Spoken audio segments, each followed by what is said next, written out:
Fandom Arcade. Ready? Start! Anyway, he's coming back right now, so just so you know, don't tell him anything about the pudding. That's just between you and I. Nothing happened. Hi, that's a shirt. Is it new? No, Dan, I've had this shirt for quite a while. Fantastic. You told them about the pudding, didn't you?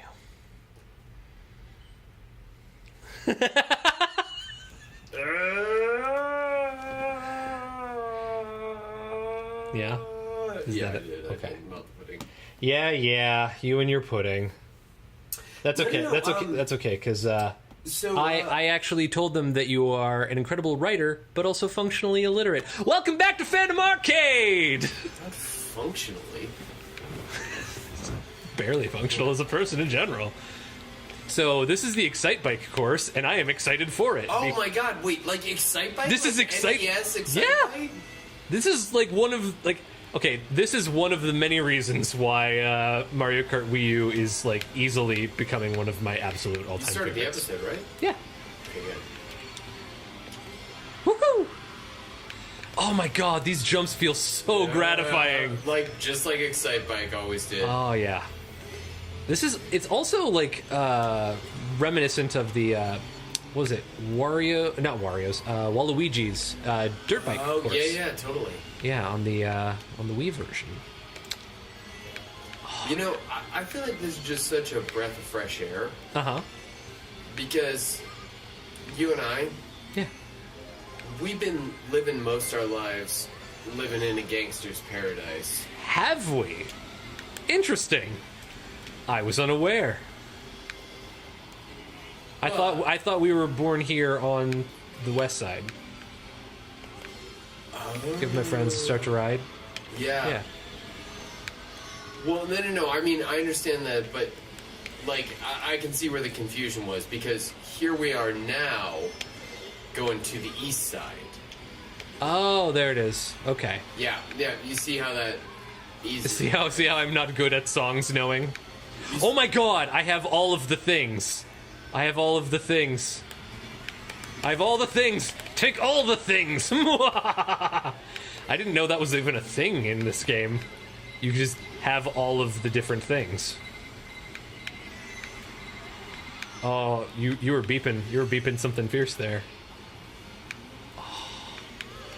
So,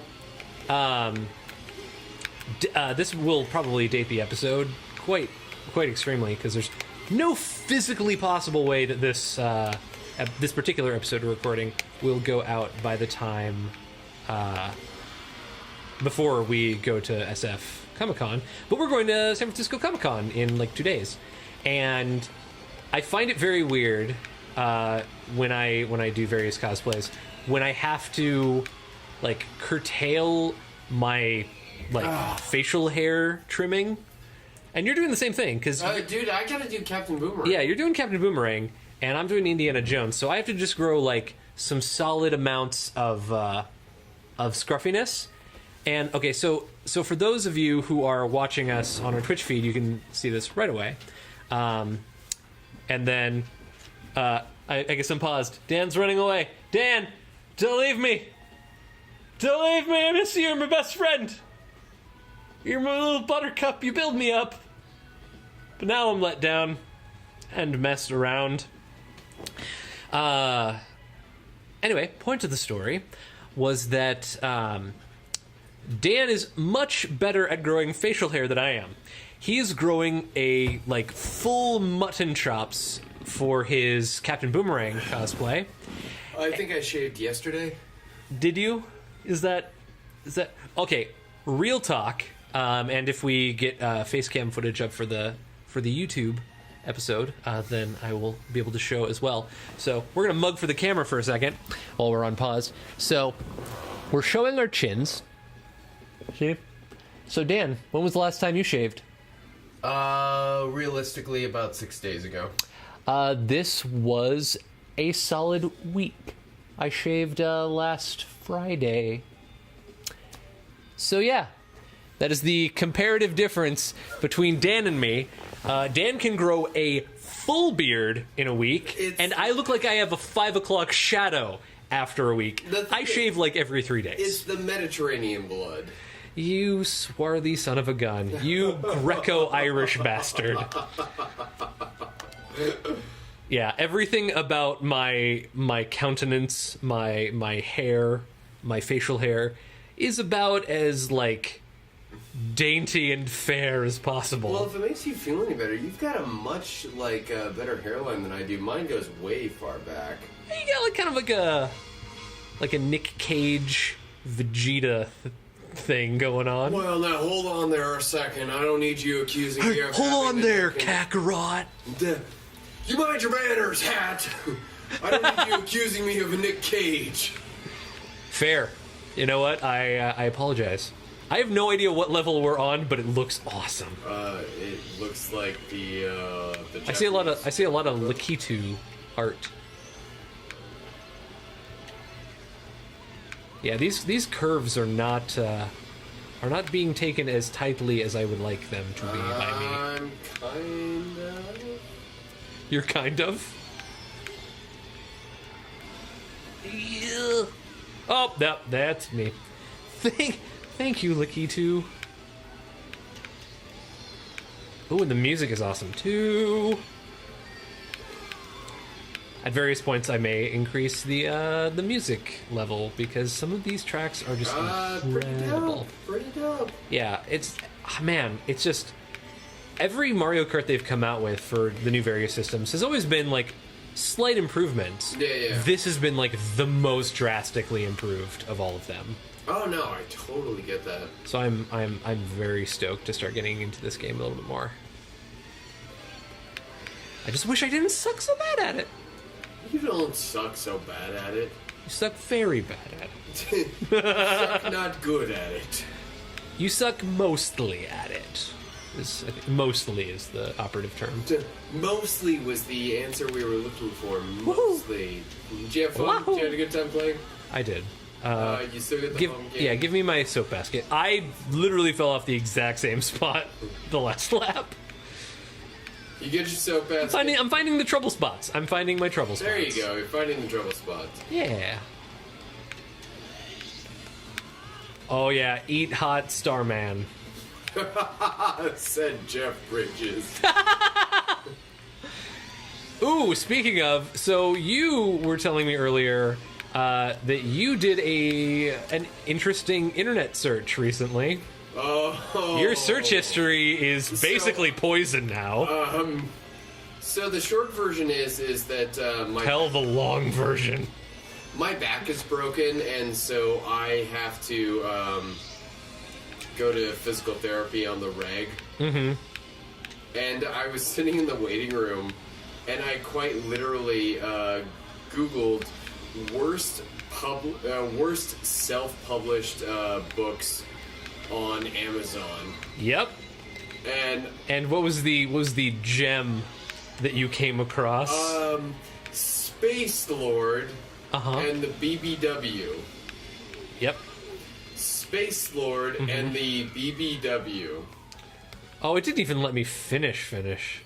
No, it was it's just like sadness yeah, there. So Space Lord and the was it Big Boned Women? Big Bone Women, yeah. Which, first of all, nothing wrong with Big Bone Women. It was absolutely not. It was the cheapness of the title. It was the cheapness Space of the title, Lord and the BBW. terribleness of the cover art, and also the description. Yeah, the description, which you were telling me, like, as soon as you click view more, because it only gives you like the first sentence. As soon as you click view more and another 2 paragraphs appears, you're just like, no, read less. Oh, by the way, I'm fully ready to read the description to this book. We certainly can. I think maybe after this race, we'll read it. Yeah, I think yeah. That might just F-Zero. Come on, this is freaking F-Zero. incredible. So after this race, I'm going to read the description. But without reading the whole description, I will say the part that really like struck a chord where I was like, it's like everyone should like feel free to like write and create their own art, and that's great. I'm a strong proponent of of artistic ingenuity and expressing yourself how you see fit. However, when your description, when the concept of your story is that quote unquote aliens have taken over and turned humanity into happy little drones with like giant air quotes, there's something really disingenuous about that, and frankly insulting to the rest of us, who obviously, it sounds like this particular author seems to believe that people are just mindless drones that just do whatever corporations tell them. Yeah, which also, by the way, if there's an assumption from authors that humans are genuinely mindless drones, that's a little insulting in general, which also, it's one of the reasons why I have always been aggravated when people use the term sheeple. Yeah, that's a bit of a trigger word. No. I mean, it's like sheeple is what you say when you want to think that you've got a leg up over humanity. Yeah. And yeah, it's this, the phrasing like that is simultaneously like self-aggrandizing while also being extremely insulting to other people. You're giving yourself a pat on the back for being a unique little snowflake. Yeah, exactly, and also somehow being clued in a way that everyone else is not. It's like you don't know my life. You don't know my struggle. Well, you haven't walked a mile in my shoes. I mean, I walked 1,000 miles. I started by walking 500, and then I walked 500. Well, I would walk 500 more. I mean, I did, and then I collapsed down at your door. Da-da-da. Da-da-da. Da-da-da. Ba-da-da-da-da-da-da-da. Yep, we did good there. Yep, that's my favorite part. Woohoo! God, F-Zero. This is awesome. Oh, Mario Kart 8 is my new best. Yeah, but I feel like one of the key elements to assuming that you have a keener understanding of humanity than the rest of the world does is probably a delusion that you have no understanding of humanity. Often is the case. Often is the case. Yeah. Alright. I have a little horn too on the gamepad. I'm sorry, Evan. I'm going to be reading the description of Space Lord and the BBW. Okay.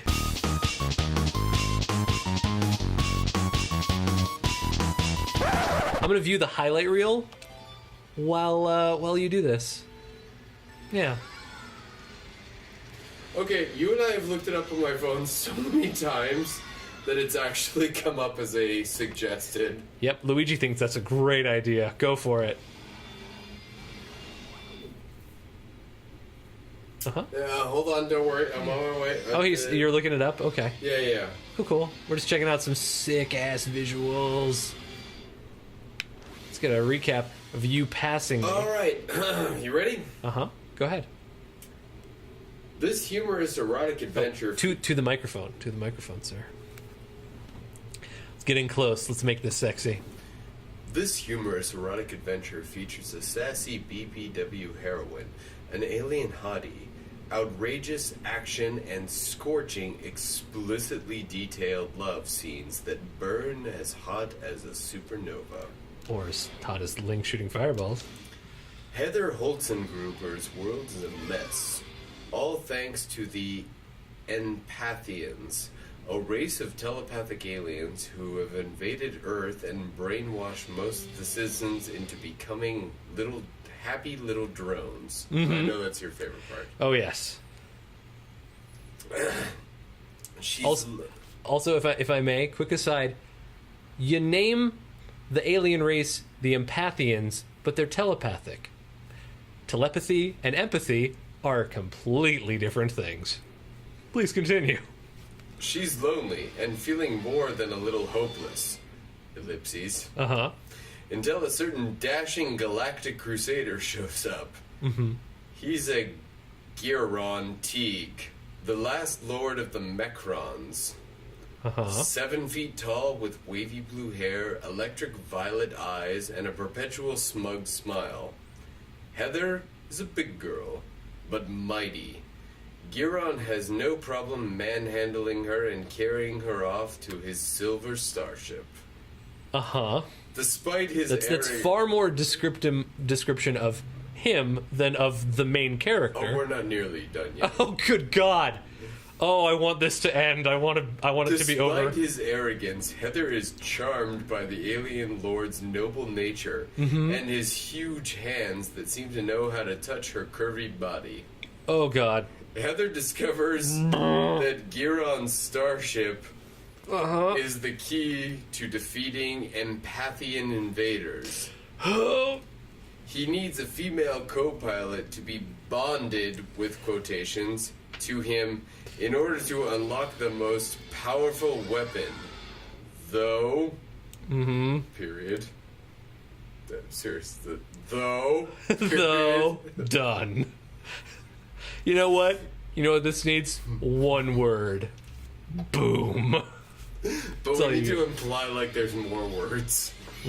Hold on, I'm not done yet. I'm speeding up.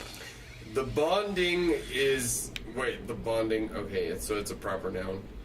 The bonding is an intense mating ritual. A link of bodies and minds. Ellipses again. Heather must decide how Vulcans did it! Heather must decide how far she will submit to her alien lord in order to save the Earth. Even if it means becoming, quote, his forever. Okay. With no turning back. Okie dokes. That sounds great. Would you like me to read descriptions of her other books? Nope. As it stands, this was an added special feature after the end of an episode.